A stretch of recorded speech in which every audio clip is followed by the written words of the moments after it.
Feminists criticise Christianity, capitalism, and traditional gender norms for being patriarchal or oppressive.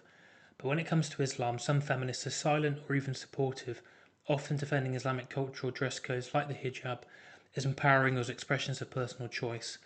This is inconsistent since some Islamic interpretations restrict women's freedoms, for example, through modesty laws, inheritance inequality, or restrictions on divorce and testimony. In other words, it's a double standard, found a lot throughout the left. Western patriarchy is condemned, but non-Western patriarchy is excused or rationalised under the banner of cultural respect or anti-imperialism.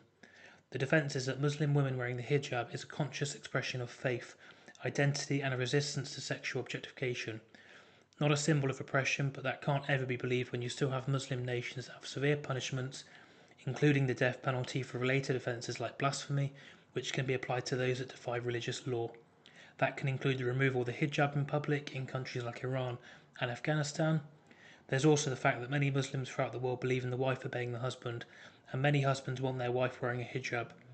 Of course, the response of many households if they don't obey their husband is punishment, so you can't believe that women are being truthful when the environment they live in tells them to obey their husband.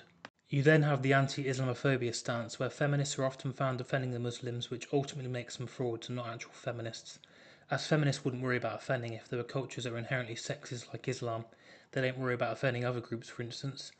Now on to the evidence shown in various polls.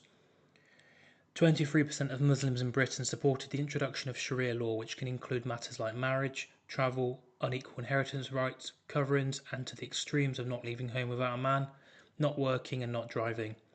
39% agreed that wives should always obey their husbands, and 31% thought it was acceptable to have more than one wife. 60% of Muslim men in Egypt agree with honour killing. Only 45% believe there should be laws criminalising domestic violence, including marital rape.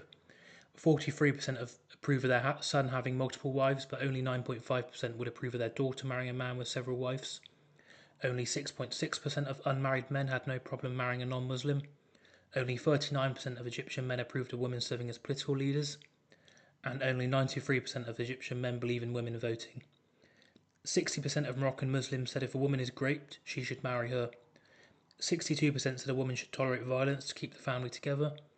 And 38% agreed there are times when a woman deserves to be beaten. Iraq also recently passed a law lowering the legal age of marriage for girls from 18 to 9. The new personal status law makes it possible for Shia religious authorities of the Jafari school of Islamic law to conduct marriages to girls aged 9. Western feminists are yet to respond.